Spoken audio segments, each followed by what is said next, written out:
20장 22절로 43절 말씀 가지고 하나님이 주신 승리, 그것을 망친 왕 이런 점으로 은혜를 나누고자 합니다. 이스라엘은 이 아람과의 전쟁에서 수적인 열세를 극복하고 극적인 승리를 거두게 되었습니다.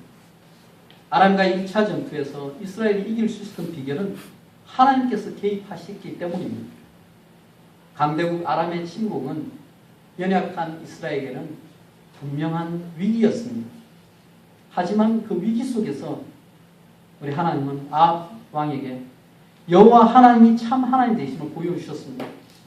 위기 속에서 하나님의 능력이 드러나고 이스라엘은 하나님의 은혜로 승리를 거두게 된 것입니다. 오늘 본문은 아람과의 1차 전투에서 승리하고 난 후에 이어지는 그 다음 이야기입니다. 하나님의 개입으로 아람 군대와의 그 전투에서 승리는 했지만 그렇다고 이스라엘의 형편이 갑자기 나아지진 않았습니다. 여전히 수적인 열세는 그대로 있었고 또한 이 아합 왕은 하나님의 하나님 되심을 제대로 깨닫지 못했습니다. 따라서 여기에 또 하나님 선지자가 그 다음에 해야 할 바를 전합니다. 하나님의 말씀이 전부되는 것이죠. 선지자는 아합 왕에게 나아가서 아람의 군대가 다시 침략할 것을 대비해서 힘을 기르라고 말합니다. 그리고 준비해야 된다고 말합니다. 이스라엘 군대가 하나님의 도움으로 첫 번째 전쟁에서는 승리했지만 앞으로 적군이 다시 침략해 올 거라는 것입니다. 그리고 그때는 하나님을 온전히 의지하는 그 믿음으로 철저히 무장하라는 그 말씀을 전해줍니다. 하나님께서는 이스라엘이 위기를 통해서 하나님께 더 가까이 나오기를 바라셨습니다. 하나님께서 선지자를 보내서 구체적으로 아람이 다시 공격해 올 시점으로 해가 바뀌면 침공할 것이다 하면서 정확히 알려주시면서 이에 대비할 수 있도록 인도해 주십니다. 그런데요, 아람의 입장에서 한번 생각해보면 아람은 수적으로 지금 너무 많은 숫자를 가지고 공격했기 때문에 이건 질 수 없는 싸움이었습니다. 그런데도 불구하고 어처구니 없는 패배를 당했기 때문에 그들도 그대로 물러설 수는 없었습니다. 그들의 군사력을 볼 때는 이 수도 얼마 안 되는 이 이스라엘에 대해서 도저히 패배할 수 없는 상황이었는데 그들이 패배하는 원인이 무엇인지 따져보니까 분명히 이스라엘의 신 하나님 때문임을 그들도 인정할 수밖에 없었습니다. 그러나 그들은 하나님의 능력에 대해서 또 하나님에 대해서 제대로 알지 못했습니다. 이스라엘의 하나님에 대해서 아람 왕의 신하들은 23절에 이렇게 분석하고 있습니다. 그들 나름대로 이제 제대로 분석하는 것을 23절에 먼저 이렇게 얘기합니다. 아람 왕의 신하들이 왕께 아뢰되 그들의 신은 산의 신이므로 그들이 우리보다 강하였거니와 우리가 만일 평지에서 그들과 싸우면 반드시 그들보다 강할지라. 이게 무슨 말입니까? 이스라엘 하나님을 산의 신으로 제한해버립니다. 그 얘기는 지금 1차 전쟁이 산에서 벌어졌기 때문에 우리가 질 수밖에 없었다. 그 얘기를 하고 있는 것이죠. 그런데 이것은 그들이 어리석은 분석을 했다는 것을 보여주는 것이죠. 그렇지만 그래도 나름대로 자기들의 패배를 분석하고 이후의 전쟁은 승리하려고 열심으로 그들은 준비합니다. 그래서 나름대로 이렇게 세 가지 대책을 세우는데 전략적으로 첫 번째는 아람에서 이제 전쟁이 벌어질 때 평지에서 싸움을 해야 되겠다. 그 다음은 전쟁은 평지에서 싸우면 우리가 반드시 이길 것이다. 자신의 병거가 있기 때문에 병거는 산지보다 평지에 운영하기가 좋기 때문에 그렇게 할 것이고 또 자기들 신이 또 평지의 신이니까 더 위력을 발휘할 것이라고 그렇게 생각을 했습니다. 둘째로는 힘없는 지방왕들, 명목상으로 왕들을 데리고 싸움을 했는데 그들보다는 좀 이 아람 왕이 쉽게 움직일 수 있는 실질적인 총독을 세워서 이 조직을 잘 통솔할 수 있도록 그렇게 완전히 새로운 조직을 만드는 것입니다. 상당히 지혜로운 전략이죠. 마지막으로 잃어버린 군대들, 그동안 1차 전쟁에서 많은 군사를 잃었는데 그 군사들과 같은 군대를 또 철저히 보충하고 말도 말대로 보충하고 병거도 병거대로 보충해서 전력의 누수가 전혀 없을 정도로 다음 전쟁을 철저히 대비한다. 그것이 그들의 새로운 전략이었습니다. 이것은 군사적으로 볼 때도 상당히 체계적인 전략이었습니다. 누가 보더라도 이 정도 준비되었으면 그 다음 전쟁은 이길 수 있을 거라 생각할 수 있는 그런 모습이었습니다. 이 별다른 준비도 없는 이 아합 왕보다는 훨씬 더 그들이 건전해 보이고 체계적인 대비가 된 것으로 볼 수 있습니다. 그렇지만 그래도 그들은 치명적인 약점을 안고 있었습니다. 하나님에 대해서는 그들이 제대로 파악하지 못했다는 것입니다. 하늘과 땅의 주인 되시는 그 하나님을 그냥 일개 작은 산을 보호하는 하나님으로, 작은 산을 보호하는 일개 자기들 알고 있는 신 중의 하나로 그렇게 여겼던 것입니다. 아람 왕 베나닷이 아무리 군사력을 강하고 조직을 새롭게 한다고 할지라도 하나님을 제대로 몰랐기에 이것은 소용없는 일이 되고 말 것입니다. 자, 이제 구체적으로 2차 전쟁으로 들어가게 됩니다. 이제 해가 바뀌어서 선지자를 통해서 예고한 대로 지금 베나닷이 아람의 사람들을 다 소집하고 아벡이라는 지역으로 올라와서 다시 이스라엘과 싸우려 합니다. 지금 전투가 일어나고 있는 아벡이라는 곳이 오늘날 어딘지 정확하게 확인할 수는 없습니다. 고대 이스라엘에서 이 아벡이라는 이름의 성읍이 5개나 된다고 합니다. 그래서 그 정도이기 때문에 그 어떤 학자는 이것을 가지고 이 다메섹에서 이스라엘을 가는 도상이 있는 갈릴리 바다 동쪽에 있는 곳이라고 보기도 하고, 또 다른 학자는 이스라엘 평야 인근의 한 어떤 장소라고 보기도 합니다. 그런데 우리가 분명한 것은 지금 아람과 이스라엘 사이에 분명히 산지는 아니었을 것이다.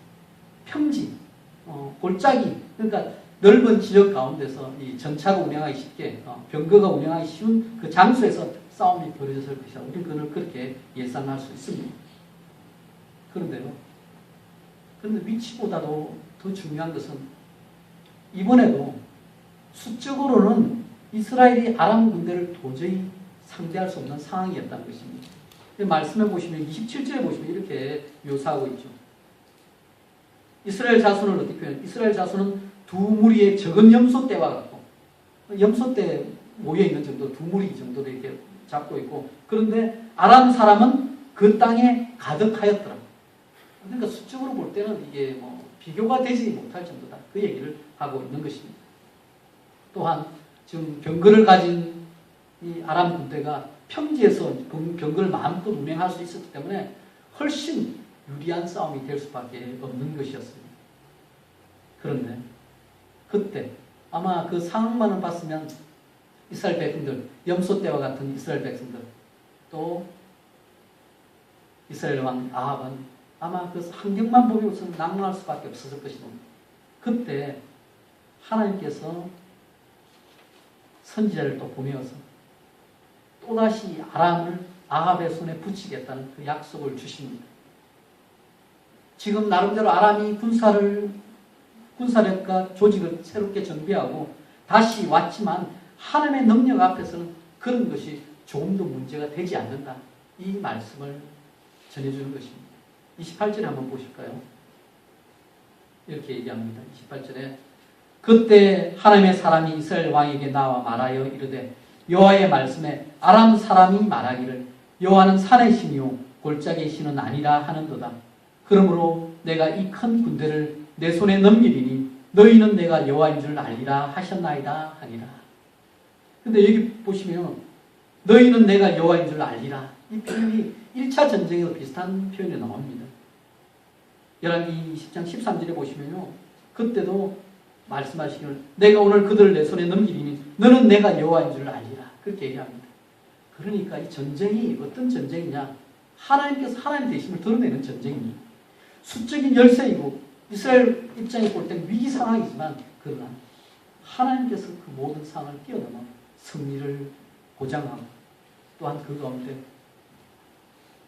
전술이 아니라 수적인 전략 때문에 또 수적으로 많아서 이기는 싸움이 아니라 수적으로 적을지라도 하나님께서 함께 하시면 승리케 하신다. 그러면서 여호와의 전쟁으로 이 전쟁을 바꾸어 놓는 것입니다. 아람 군대는 지난번의 전쟁에서 그들이 패배했는데 그 원인을 여호와 하나님 때문인 줄 알았지만 그러나 제대로 분석하지 못했습니다. 그래서 교만한 말을 했죠. 자기들이 알지만 그것은 하나님의 분노를 일으켰습니다. 여호와를 향해서 산의 신일 뿐이지 골짜기 신은 아니다. 평지에서 위력을 발휘하지 못할 신이다. 하나님 이름을 모욕한 것이죠. 그래서 하나님께서 지금 들고 일어나신 것입니다. 이스라엘은 지금 다시 한번 위기 가운데 처해 있지만 여호와가 하나님이심이 분명히 드러날 그런 기회의 때가 된 것입니다. 자, 구체적인 전쟁 가운데 보면요, 아람과 이스라엘 군대가 서로 대치한 지 7일 동안 눈치를 살핍니다. 그리고 7일 만에 전쟁이 벌어지는데 이스라엘 이 자손들, 염소 때 같은 이스라엘 자손들이 접전 가운데 한 날에 아람 군대 10만 명의 목숨을 앗아갑니다. 엄청난 승리죠. 그뿐만 아닙니다. 아람 군대 중에 그래도 나름대로 도망친 사람들이 성읍으로 도망쳤는데 성읍이 또 무너져 버린 것입니다. 그러면 성읍 가운데 피했던 자 중에 2만 7천 명의 목숨도 완전히 제거되고 맙니다. 아람을 이끌고 왔던 베나다 왕은 겨우 도망하여서 성읍 골방에 숨어서 겨우 목숨만 건지게 되는 것입니다. 이로써 전쟁 결과는 분명하죠. 이스라엘 하나님 여호와는 산의 신일 뿐만 아니라 골짜기의 신이고 그뿐만 아니라 언제 어디나 거하시면서 천지 만물을 다스리시는 만군의 하나님이시다. 그것을 지금 만천에 드러내고 선포하신 것입니다. 사랑하는 여러분, 우리가 믿는 하나님이 누구신지 제대로 아는 것이 너무나 중요합니다. 세상은 하나님을 다른 여러 신들 중에 하나로 인식합니다. 4대 성인 중 한 사람 정도로 인식합니다. 그들은 하나님을 제대로 모르기 때문에 이렇게 생각할 수밖에 없습니다.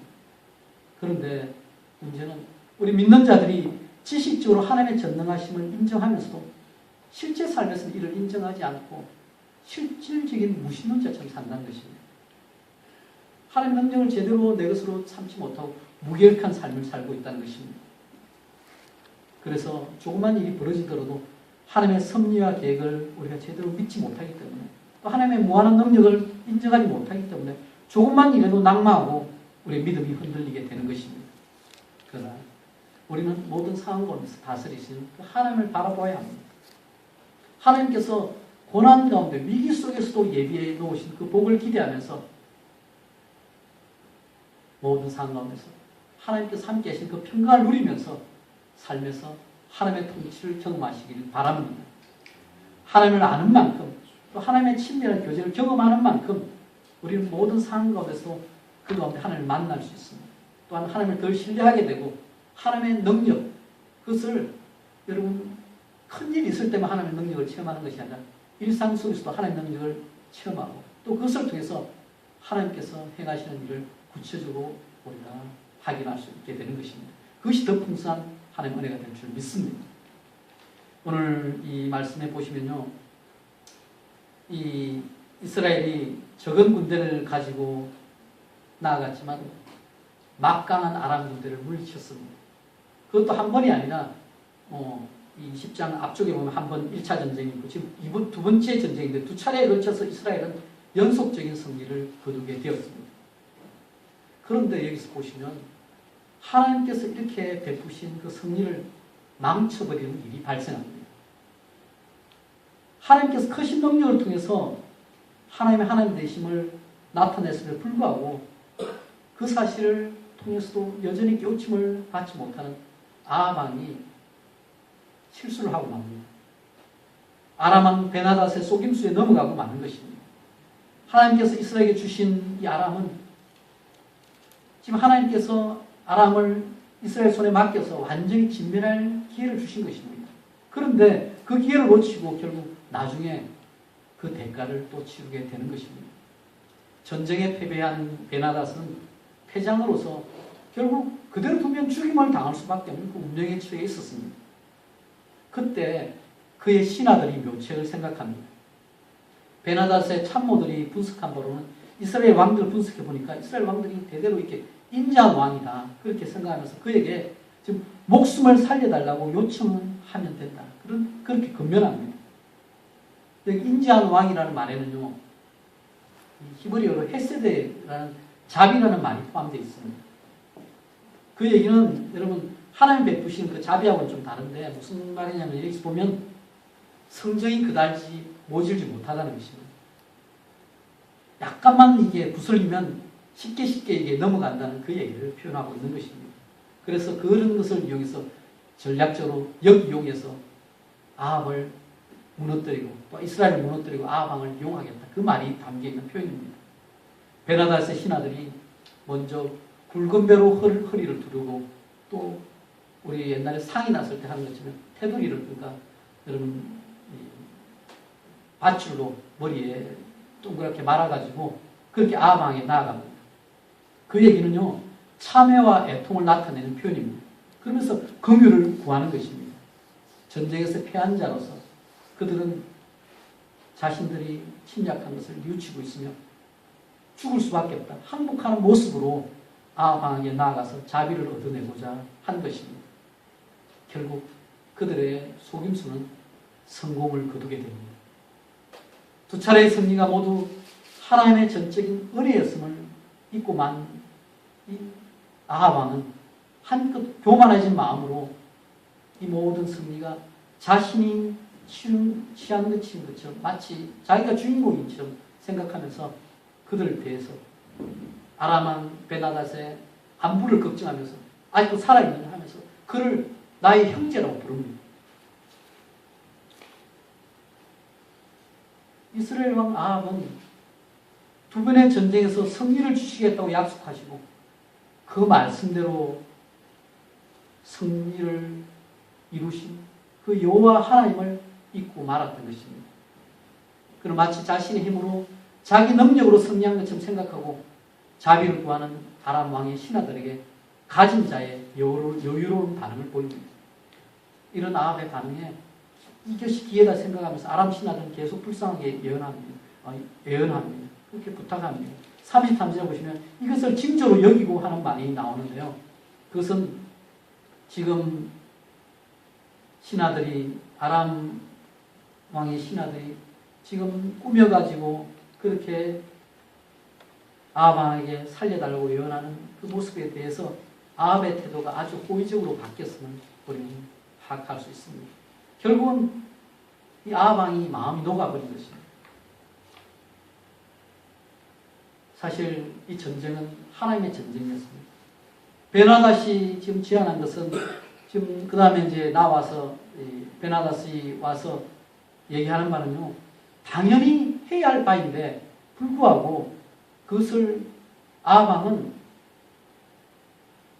어서 오십시오 하면서 받아들이면서 이것을 통해서 자기가 누리는 그 권리라고 여기기보다는요, 자기가 여전히 아람 왕의 신하처럼 그렇게 대하고 있는 비굴한 모습을 보여줍니다. 오히려 자기가 전쟁에 승리한 자로서 당연히 취할 권리를 취하지 못하고 베나닷을 병거에까지 올려태서 동등한 위치를 만들어버리고 마는 것입니다. 결국 이런 모습이 나중에 패망을 가져오게 하는 그런 단초가 되고 맙니다.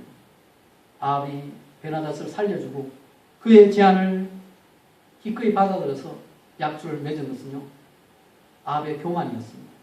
그런데 단지 이것을 교만으로 보면서 순간적인 실수만으로 볼 수 없는 이유도 있습니다.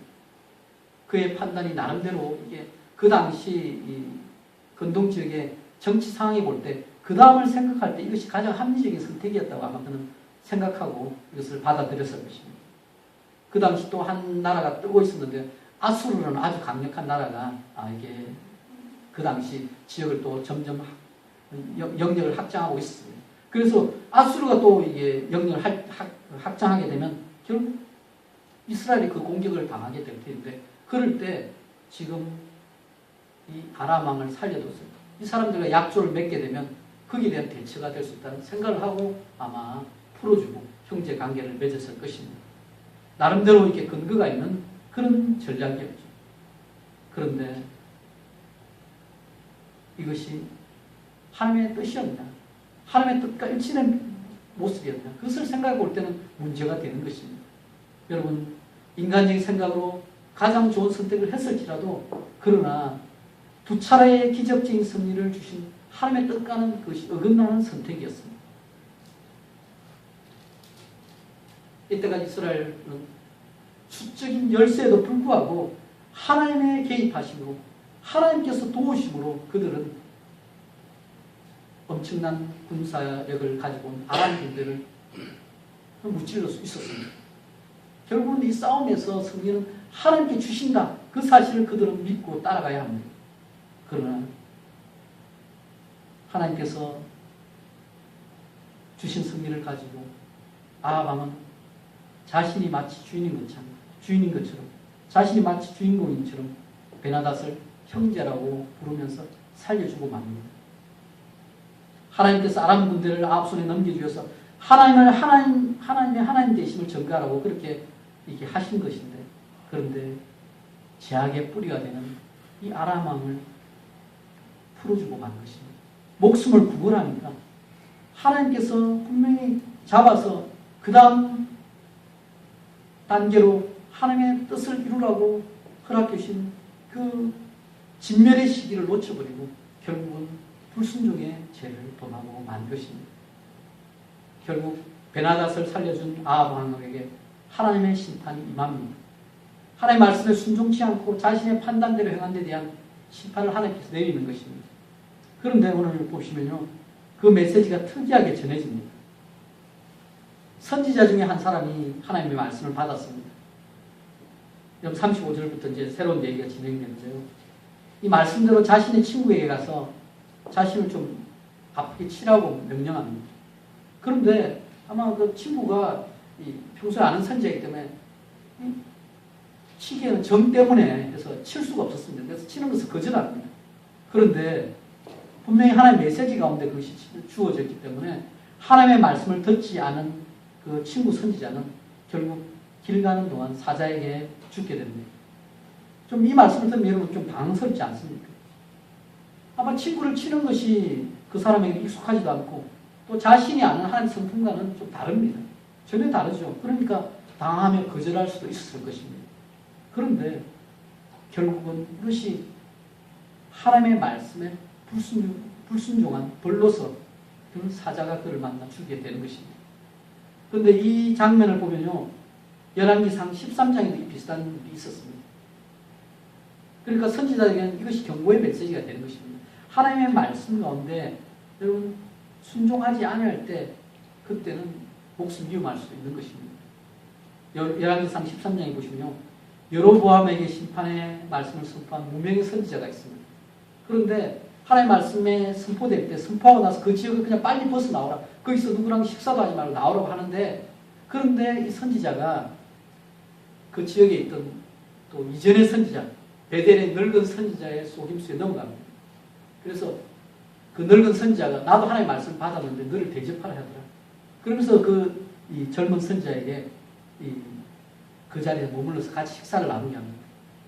그런데 하나님 입장에서 보면 그 젊은 선지자가 하나님의 말씀 공지에 순종하지 못했기 때문에 결국은 식사를 마치고 돌아가는 길에 사자에 물려 죽게 됩니다. 그런데 그 사건이 있은 후에 아마 선지자들은 그 사건을 기억하고 있었을 것입니다.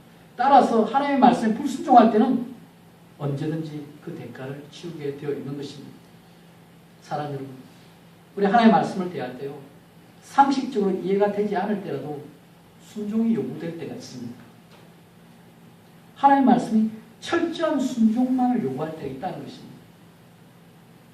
친구를 치는 것이 더 큰 죄처럼 보이고 아마 치지 않는 것이 도리에 맞는 것처럼 보입니다. 하지만 하나님의 말씀 불순종하는 것보다 더 큰 죄가 없음을 우리는 기억해야 합니다. 그것을 우리가 또 이 말씀을 통해서 살펴보게 됩니다. 때로는 우리가 다 이해할 수 없을지라도 인간적인 도리와 상식을 넘어서더라도 내게 주시는 하나님의 말씀을 순종해야 합니다. 이것이 쉽지가 않습니다. 그래서 우리는 평소에 말씀대로 순종하는 훈련을 지속적으로 해나가야 하는 것입니다. 이어서 보시면 선지자가 다른 친구에게 또 하나님의 말씀대로 자신을 치라고 요청했습니다. 그런데 그 친구는 하나님의 말씀대로 순종하면서 선지자를 좀 심하게 쳐서 다치게 합니다. 상하게 합니다. 이제 부상을 입은 선지자가 진짜 메시지를 전할 준비를 갖추었습니다. 수건으로 자신의 눈을 가리고 변장하고 길에서 아합 왕을 기다립니다. 이 선지자는 말뿐만 아니라 행동으로 하나님의 메시지를 대언하는 그런 사람이었습니다. 그래서요, 왕이 지나갈 때 이제 불러서 세웁니다. 그러면서 하나 얘기를 하죠. 전쟁에 나가서 한 사람을 이렇게 이 포로로 잡았는데 포로로 잡고 있는데 이 포로를 잃어버리면 생명을 대신해야 됩니다. 그렇지 않으면 은 한 달란트를 이렇게 보상하기로 그렇게 약조를 맺고 난 후에 그런데 이 사람이 딴 일을 보다가 그 포로를 놓쳐버리고 만 것입니다. 그럼 그때 어떻게 해야 되냐 이렇게 질문을 드리니까 왕이 아합왕이 너가 약속한 대 그대로 지켜야 된다. 그 얘기를 딱 하고 만 것입니다. 그런데 선지자가 이 얘기를 할 때요. 이 얘기는 바로 아합왕의 얘기였습니다. 포로를 놓친 병사가 죽음에 직면하게 되었는데요. 이 직면하게 됐다는 이유는 은 한 달란트가 보통 병사가 지불하기는 엄청난 가치입니다. 달란트에 비해서 한 달란트를 6천 데나리온이라고 하는데 그는 20년 연봉, 그 20년짜리 연봉입니다. 그러니까 평생을 갚아도 못 갚을 정도의 그 엄청난 분량이기 때문에 결국은 뭐냐면 이 제대로 병사를 못 지킨, 그러니까 포로를 못 지킨 병사는 죽을 수밖에 없는 것입니다. 그 얘기를 지금 아합에게 하고 있는 것입니다. 근데 아합의 판결이 자기에 대한 판결이죠. 보통 우리가 판결을 내릴 때요. 자기 일과 남의 일을 구분하여 내릴 때가 많습니다. 그래서 뭐 내가 하면 로맨스고 남이 하면 불륜이라 이런 말처럼 이중잣대를 가지고 주관적으로 판단할 때가 우리가 많습니다. 그런데 여기 보시면 아합왕이 자신을 지금 제대로 보지 못하고 그렇게 남의 일처럼 평가했지만 자신이 지금 죽을 죄를 범했다는 것입니다. 베나닷이 자기에게 왔을 때 그것은 하나님의 포로였습니다. 자기가 책임지고 풀어줄 사람이 아니었습니다. 하나님께서 분명히 명령을 내리시기까지 자기가 베나닷이라는 포로를 붙잡고 있어야 했습니다. 근데 그러지 않고 풀어준 것입니다. 그 대가를 결국은 치르게 될 것이다. 그 얘기가 오늘 말씀 가운데 나오게 되는 것입니다. 42절에 그렇게 나왔죠. 그가 왕께 아뢰되 여호와의 말씀이 내가 멸하기로 작정한 사람을 네 손으로 놓았은즉 내 목숨은 그의 목숨을 대신하고 내 백성은 그의 백성을 대신하리라 하셨나이다. 아람 왕 베나닷은 하나님께서 멸하기로 작정한 사람이었습니다. 그 얘기는요, 이 하나님께서 자기의 소유물로 정하시고 결국은 전쟁에서 이 사람을 없애서 결국은 하나님의 뜻을 이루겠다는 그런 뜻이 담겨 있습니다.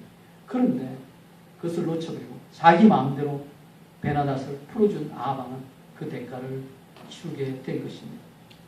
아마 나름대로 자기가 계산할 때는 앞으로 정세를 볼 때 아수르를 대항할 수 있고 또 나름대로 그런 여러 가지 부분에서 지혜로운 선택일 수 있었을 것입니다. 인간적으로 볼 때는요, 영리한 방법이고 철저하게 계산적인 방법일 수 있었을 것입니다. 그러나 하나님 보시기에는 이것이 바로 영적인 반영이 될 수 있었던 것입니다. 그래서 결국 하나님의 심판의 메시지가 그에게 전해집니다. 43절에 보시면요, 심판의 메시지가 그에게 전해지고 그때 이 아합 왕의 반응이 나옵니다. 43절에 보시면 이스라엘 왕이 근심하고 답답하여 그의 왕궁으로 돌아가려고 사마리아에게 이르니라. 선지자의 심판의 메시지를 들은 이스라엘 왕은 근심하고 답답해합니다. 여기에 보시면요, 근심하고 답답하다는 그 원어 표현이 좀 보시면요, 기분이 나빠하고 화가 난다는 것입니다. 그 얘기는 아합이 하나님의 심판 경고를 듣고도 뉘우치거나 회개하는 모습이 없다는 것입니다. 오히려 화를 내면서 불쾌하게 여겼습니다. 굳은 마음으로 자기를 보호하기만 하고 그렇게 핑계거리만 찾고 있는 것입니다. 결국 그럴 때 하나님의 심판을 돌릴 것 없습니다. 여러분, 이 비슷한 우리가 장면을 우리가 볼 수 있는데요. 여러분, 나단 선지가 다윗을 깨웠을 때, 다윗 왕을 깨웠을 때 이 비슷한 표현을 썼습니다. 실제 죄로 따지면요, 다윗 왕이 훨씬 심한 죄를 범하였죠. 자기 부하를 전쟁터에 최전선에 낮추게 만들었습니다. 간음죄도 범하고 살인죄도 범한 것입니다. 그럴 때 나단 선지가 와서 죄를 깨우치셨을 때 이야기를 통해서 깨우치셨잖아요. 그때 다윗이 한 모습은요, 시편 51편에 완전히 회개의 고백의 기도가 나옵니다. 하나님이여 내 속에 정한 마음을 창조하시고 내 안에 정직한 영을 새롭게 하소서. 나를 주 앞에서 쫓아내지 마시고 주의 성령을 거두지 마옵소서. 그러면서 하나님의 마음을 깨닫고 그 가운데 통회하는 심령으로 하나님께 나아갔습니다. 그럴 때 회복 역사가 나타났습니다. 그런데 아합은 그런 모습이 전혀 없다는 것을 우리가 보게 되는 것입니다. 사랑하는 여러분, 혹시 우리가 살아가면서 잘못할 수도 있습니다. 실수할 수도 있습니다. 우리 인간이기 때문에 그럴 수밖에 없습니다. 그때 하나님께 혹시라도 책망을 들었다면, 말씀을 통해서 우리가 깨우침을 받았다면 그 기회를 놓치지 말고 자신을 돌아보면서 겸손하게 회개하며 나아가면 됩니다. 하나님 결국 우리를 멸망시키는 것이 목적이 아닙니다. 돌이키면서 다시 서기를 원하십니다. 오늘 아합의 모습을 볼 때요, 늘 이 고린도전서 10장 13절 말씀처럼 선줄로 생각하는 10장 12절 선줄로 생각하면 넘어질까 조심하라. 그 말씀을 우리가 기억하기 원합니다. 우리가 무엇보다도 하나님 앞에 설 때마다 넘어질 수 있습니다. 그럴 때요, 교만하게 서지 않도록, 시험 당할 때요, 여러분 다시 한번 일어서야 합니다. 그때가 또 넘어졌을 때 다시 서지만 그때 하나님께 새로운 기회를 주십니다. 우리 늘 자신이 진정 하나님을 경외하는 사람인지 평소엔 드러나지 않습니다. 위기의 순간에 진짜 믿음이 드러납니다. 우리에게 일어나는 좋은 일이 있을 때요, 그것은 하나님께 우리에게 베푸신 은혜임을 기억해야 합니다. 지난 6개월 동안 아마 생각해 볼 때요, 여러분 좋은 일, 좋지 않은 자가 있을 것입니다. 그러나 여러분 우리가 좋은 일이 항상 있어야 한다는 것, 그것이 우리 하나님께 요구할 것이 아닙니다. 하나님 베푸신 좋은 일이란 우리 감사할 일입니다. 하나님의 선물을 가지고 우리가 그것을 우리 것처럼 자신을 가시하고 은혜를 또 능력으로 착각하면서 그드름 피우는 것은 결코 신앙인의 모습이 아닙니다. 오직 하나님의 감사하면서 겸손한 마음으로 하나님 뜻을 살필 때 우리를 향하신 하나님의 놀라운 계획이 아름다운 열매로 나타날 것입니다. 때로는 우리 하나님께서 우리를 성령을 주셨지만 그것을 우리가 제대로 받아지 못할 때 그것을 망칠 수가 있습니다. 하나님께 우리의 은혜를 베푸셨지만 그러나 영적으로 깨어있지 않으면 결국 넘어질 수밖에 없습니다. 때때로 하나님께 우리에게 순종을 요구하실 때요, 우리의 상식을 뛰어넘는 순종을 요구할 때가 있습니다. 그러나 그때 여러분 특별한 은혜를 여러분 주시는 하나님의 계획임을 믿으시기 바랍니다. 하나님의 음성을 제대로 듣는 능력이 매일매일 우리가 준비되어야 합니다. 일상적으로 하나님의 뜻이 맞는지 아닌지, 옳은 것과 그런 것을 잘 구별할 수 있는 분별력을 우리가 가지고 나가야 합니다. 말씀을 들을 때요, 여러분 자신에게 적용해 보시기 바랍니다. 혹시라도 자신의 욕구나 또 이익을 따라서 하나님의 말씀보다 다른 것을 더 앞세우지 않았는지 여러분 생각해 보시기 바랍니다. 하나님 훈련 중에 하나가 우리를 향해서 이 세대를 본받지 말라는 훈련입니다. 하나님 원하시는 것은요, 이 세대를 본받지 말고 하나님의 선하시고 기뻐하시고 온전한 뜻이 무엇인지 분별하며 나아가기 원하시는 것입니다. 이 한 주간도 하나님 우리에게 기회를 주셨습니다. 모든 상황 가운데 아마 선택의 기회가 있을 것입니다. 그때요, 혹시라도 우리 이전에 실수했던 것 반복하지 말고 하나님의 뜻을 이루는 자로 하나님께서 말씀하신 대로 순종하면서 주님의 역사를 드러내시는 저 여러분 되시기를 예수 그리스도 이름으로 축원합니다. 아멘. 사랑해